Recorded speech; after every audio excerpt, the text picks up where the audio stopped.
Assalamualaikum warahmatullahi wabarakatuh. Salam sejahtera untuk kita semua. Yang terhormat Bapak Arif Solehudin, Eskom Mkom, selaku dosen pengampu mata kuliah Funnel Proyek Literasi Digital, dan teman-teman semua yang saya banggakan.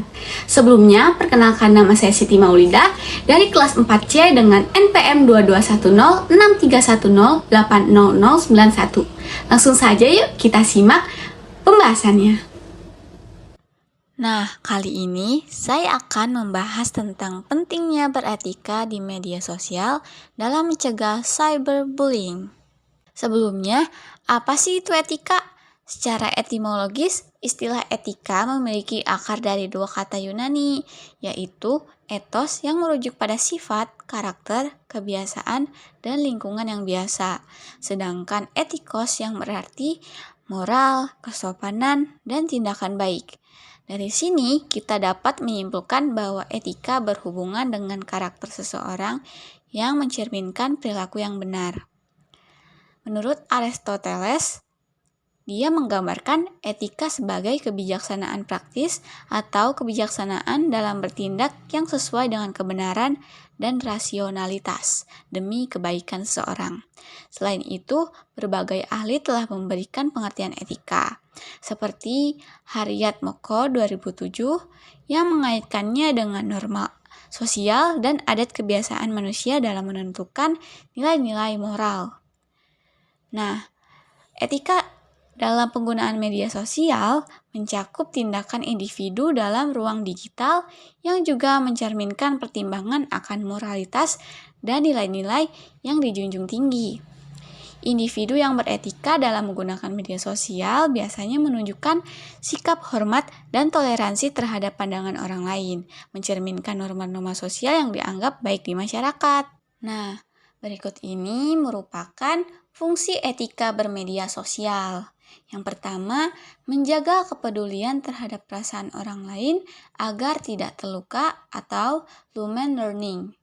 Yang kedua, membentuk lingkungan komunikasi yang menyenangkan, aman, dan efektif bagi interaksi online. Yang ketiga, mencegah terjadinya kesalahpahaman dalam interaksi media sosial. Yang keempat, mencegah timbulnya konflik antar pengguna. Terakhir, membangun komunikasi yang kuat dan saling percaya di dalam jaringan media sosial. Selanjutnya, apa sih cyberbullying? Nah, menurut Rigby tahun 2002, halaman 27 dalam Nasrullah tahun 2015, halaman 187, cyberbullying merupakan bentuk modern dari perundungan atau bullying, merujuk pada tindakan negatif yang dilakukan secara berulang oleh individu atau kelompok yang seringkali menyebabkan korban merasa tak berdaya dan mengalami luka baik secara fisik maupun mental.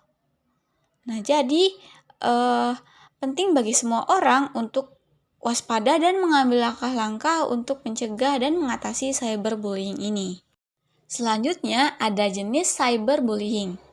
Yang pertama, flaming atau penyebaran konflik, di mana suatu pertikaian awal antara beberapa individu berkembang menjadi konflik yang melibatkan banyak orang, yang menciptakan kegaduhan besar. Yang kedua, pelecehan atau harassment adalah usaha seseorang untuk melecehkan orang lain melalui pengiriman pesan yang menghina, menyakitkan, atau mengancam baik dalam bentuk tulisan maupun gambar. Yang ketiga, fitnah atau denigration merupakan penyebaran informasi palsu dengan tujuan merusak reputasi seseorang. Yang keempat, meniru atau impersonation adalah tindakan menyamar sebagai orang lain dan menyebarkan informasi rahasia atau palsu. Yang kelima, penipuan atau outing and trickery terjadi ketika seseorang menyamar sebagai orang lain dan menyebarkan informasi bohong atau rahasia pribadi individu tersebut. Yang keenam, pengucilan atau exclusion melibatkan upaya untuk mengisolasi atau mengecualikan seseorang dari kelompok atau komunitas dengan alasan yang diskriminatif. Terakhir, pengutitan daring atau cyber stalking terjadi ketika seseorang mengikuti atau menguntit individu lain secara daring, mengganggu kenyamanan dan keamanan orang tersebut. Nah, berikut ini merupakan penerapan etika di media sosial.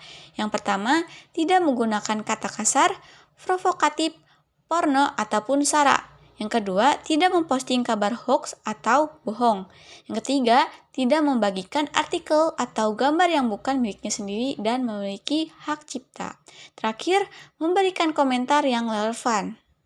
Jadi, beretika di media sosial memerlukan pertimbangan terhadap norma yang berlaku, terutama dalam hal memilih kata-kata dengan hati-hati dan menjaga kesopanan saat berkomunikasi dengan orang yang lebih tua atau berwenang, seperti guru atau orang tua. Pengguna media sosial juga harus memutuskan apakah akan menggunakan gaya komunikasi santai ataupun formal, tergantung pada situasi dan preferensi individu tersebut. Yang terpenting adalah memastikan tindakan tersebut tidak menimbulkan ketidaknyamanan atau konflik. Dari pembahasan yang sudah saya paparkan, dapat disimpulkan bahwa etika berkomunikasi di media sosial melibatkan penggunaan bahasa dan tindakan yang mempertimbangkan nilai-nilai moral serta norma-norma sosial yang berlaku. Dengan menerapkan etika ini, kita dapat mencegah terjadinya cyberbullying dan membangun lingkungan online yang aman, santai, dan bersahabat. Cyberbullying sendiri merupakan bentuk modern dari perundungan atau bullying yang dilakukan secara online dan memiliki dampak negatif yang serius terhadap korban, baik secara fisik maupun mental. Untuk menghindari terjadinya cyberbullying, penting untuk memahami jenis-jenis tindakan yang termasuk dalam kategori ini dan menerapkan prinsip-prinsip etika dalam penggunaan media sosial seperti menghindari penggunaan kata-kata kasar, tidak memposting kabar hoax, serta memberikan komentar yang relevan. Dengan demikian, kesadaran akan etika dan perilaku yang bertanggung jawab, kita dapat menciptakan lingkungan digital yang lebih baik dan lebih aman bagi semua pengguna.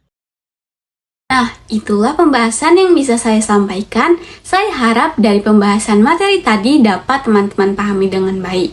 Terima kasih atas perhatiannya. Wassalamualaikum warahmatullahi wabarakatuh.